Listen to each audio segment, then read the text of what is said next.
বন্ধুরা, আজকে আমি গেছি আমাদের ক্ষেতে ঠাকুর ডালের গাছ তুলতে। ঠাকুরের ডালের গাছ তুলতে, আমাদেরকে ঠাকুরের ডাল বলে। তো মা বাবাই তুলতেছে, আমি কিন্তু একদমই তুলিনি, একটাও তুলি নাই গাছ। আর তোমরা এই গাছটাকে কী নামে চেনো একটু জানিও। এই গাছ কিন্তু এই ঠাকুর ডালটা যতটা তোলার সময় নরম মনে হয়, রান্না করার সময় কিন্তু একদম লোহার মতো শক্ত, সেদ্ধ হতেই চায় না। যারা রান্না করো তারাই জানো। আর আমার খেতে অতটাও ভালো লাগে না। আর দেখো প্রচণ্ড রোদ উঠেছে, আমি এই জন্য তুলিনি। ভীষণ রোদ, অনেক দিন পর রোদ উঠলো।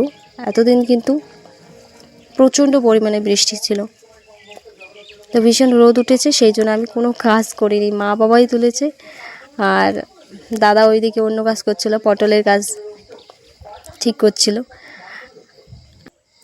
আর আকাশটা দেখতে পাচ্ছ কত সুন্দর লাগছে, রোদ থাকলে কিন্তু খুব ভালো লাগছে, একদম শরতের আকাশের মতো।